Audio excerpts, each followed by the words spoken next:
ருசிக்க அம்மா சமையல் மசாலா ஐட்டம்ஸ் ஊறுகாய் ஐட்டம்ஸ் நம்மக்கிட்ட கிடைக்குது.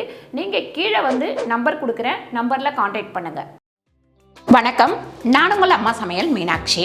இன்றைக்கி நம்ம தேங்காய் பர்பி தான் பண்ண போகிறோம். சக்கரை வச்சு தேங்காய் பர்பி பண்ணலாம். நம்ம வந்து ஆல்ரெடி நம்ம சேனலில் வெல்லத்தை வச்சு தேங்காய் பர்பி பண்ணியிருக்கேன். சக்கரை வச்சு பண்ணும்போது நல்லா திக்காக இருக்கும், கடித்து சாப்பிட்றதுக்கு ரொம்ப நல்லாயிருக்கும். வாங்க நம்ம தேங்காய் பர்பி எப்படி பண்ணுறதுன்னு பார்க்கலாம்.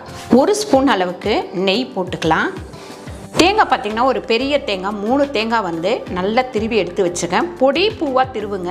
கடகடன்னு ஸ்பீடாக திருவுனீங்கனாக்கா உங்களுக்கு பெரிய பெரிய பூவாக கிடைக்கும். அதனால் சின்ன சின்ன பூவாக வர்ற அளவுக்கு பொறுமையாக திருவி எடுத்துக்கோங்க. இதெல்லாம் இப்போ இந்த தேங்காவை சேர்த்துடலாம். இதில் ஒரு 1/4 டீஸ்பூன் அளவுக்கு உப்பு சேர்த்துடலாம். ஒரு 3 தேங்காய்க்கு நான் வந்து கிட்டத்தட்ட 600 கிராம் சர்க்கரை வச்சுருக்கேன். இந்த சர்க்கரையை இதில் சேர்த்துடலாம்.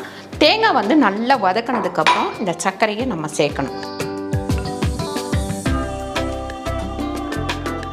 ஒரு 2 ஸ்பூன் அளவுக்கு தண்ணி போட்டுக்கோங்க.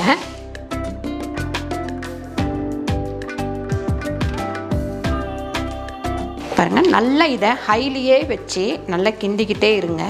இந்த மாதிரி நம்ம வந்து 2 ஸ்பூன் அளவுக்கு தண்ணி விட்டோம். இந்த சர்க்கரை வந்து நல்லா கரைஞ்சி ஓரளவுக்கு நல்லா கரைஞ்சி இப்படி பிசுபிசுப்பு தன்மையோடு வரும். இந்த மாதிரி வரும்போது தான் நம்ம கிண்டி விட்டுக்கிட்டே இருக்கணும், இல்லைனா அடி பிடிச்சிரும். இப்போ நம்ம ஒரு 2 ஸ்பூன் அளவுக்கு நான் பச்சரிசி மாவு வச்சுருக்கேன். இது எதுக்கு போடுறோம் அப்படின்னு பார்த்திங்கன்னா, கட் பண்ணும் போது பர்பி வந்து உடையாமல் வரும். பாருங்கள், இந்த மாதிரி வரணும். இப்போ பாருங்கள், இப்படி திருப்பினோடனே இப்படி வெள்ளையாக வருது பாருங்கள். நல்லா சர்க்கரையெல்லாம் கரைஞ்சி இப்படி இருக்கணும். இப்போ நம்ம ஏலக்காய் பொடி சேர்த்துக்கலாம். கிண்டும் போது இப்படி டைட்டாகும். அந்த ஸ்டேஜில் நம்ம இப்போ தட்டில் கொட்டிட்டு நல்லா பரப்பி விட்டுட்டு அதுக்கப்புறம் ஆறுனதுக்கப்புறம் கட் பண்ணிக்கலாம்.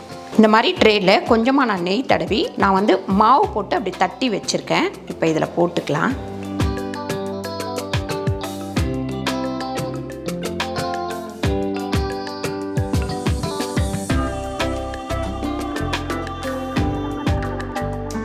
பாருங்கள், நல்லா நான் பரப்பி வச்சுட்டேன். இது கிட்டத்தட்ட 1 மணி நேரம் நல்லா வந்து ஆறட்டும். ஆறுனதுக்கப்புறம் நான் கட் பண்ணி காட்டுறேன். நல்லா ஆறிடுச்சு. இப்படி ஸ்ட்ராங்காக இருக்குது. அதனால் ஒவ்வொரு பீஸாக எடுத்து நம்ம கட் பண்ணிக்கலாம்.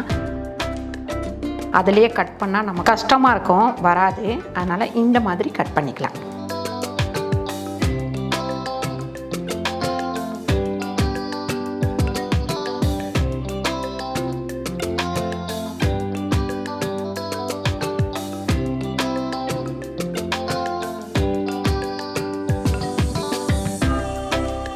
பாருங்கள், சூப்பரான எல்லாருக்கும் பிடிச்ச தேங்காய் பர்பி ரெடி ஆயிடுச்சு. கண்டிப்பாக நீங்கள் ட்ரை பண்ணி பாருங்கள். ட்ரை பண்ணி பார்த்துட்டு எப்படி வந்ததுன்னு சொல்லிட்டு கீழே கமெண்ட் பண்ணுங்கள். இந்த வீடியோ உங்களுக்கு பிடிச்சிருந்தா லைக் பண்ணுங்கள், ஷேர் பண்ணுங்கள், சப்ஸ்கிரைப் பண்ணுங்கள், ஃபேஸ்புக்கில் ஷேர் பண்ணுங்கள், மறக்காமல் கமெண்ட் பண்ணுங்கள். நன்றி, வணக்கம்.